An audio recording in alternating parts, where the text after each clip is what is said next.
Assalamualaikum warahmatullahi wabarakatuh. Hari ini saya akan membahas materi tentang dasar perhitungan pajak, depresiasi, dan amortasi. Baik, langsung saja masuk materi pertama, yaitu ada dasar perhitungan pajak.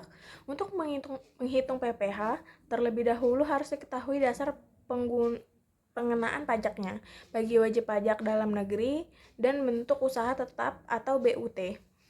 Dasar pengenaan pajak adalah penghasilan kena pajak atau PKP, sedangkan bagi wajib pajak luar negeri adalah penghasilan bruto. Besarnya PKP untuk wajib pajak badan sama dengan penghasilan neto, sedangkan untuk pajak orang pribadi dihitung dari penghasilan neto yang dikurangi dengan penghasilan tidak kena pajak atau PTKP. Selanjutnya ada depresiasi. Depresiasi atau yang biasa kita sebut dengan penyusutan atas harta berwujud selain tanah yang digunakan untuk memperoleh penghasilan dilakukan selama masa manfaatnya. Penyusutan dapat dilakukan dengan metode garis lurus, yaitu dibebankan sama setiap tahun, atau metode saldo menurun yang dihitung berdasarkan nilai sisa buku dengan ketentuan harus dilakukan secara konsisten. Untuk menghitung penyusutan, masa manfaat dan tarif penyusutan harta berwujud ditetapkan sebagai berikut.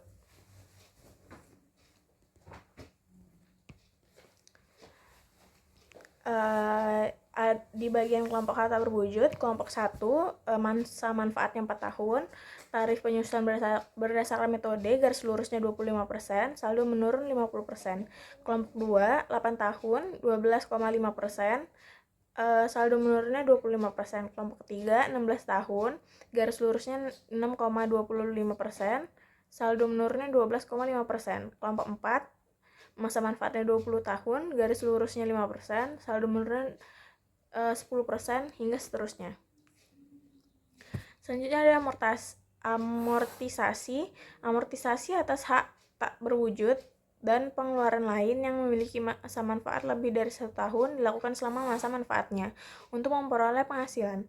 Metodenya dapat menggunakan cara garis lurus atau dibagi sama setiap tahun, atau saldo menurun, atau berdasarkan nilai sisa buku, dan harus dilakukan secara konsisten. Amortasi dimulai sejak bulan terjadinya pengeluaran, kecuali untuk usaha tertentu. Untuk menghitung amortasi, masa manfaat, dan tarif amortasi hak berwujud ditetapkan sebagai berikut. Kelompok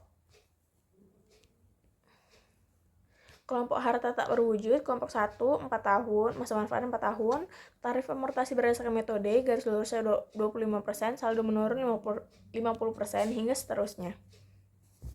Jadi kesimpulannya, berdasarkan pembahasan tadi, dasar perhitungan pajak bagi wajib pajak dalam negeri adalah penghasilan kena pajak yang berasal dari penghasilan neto, baik melalui pembukuan maupun norma.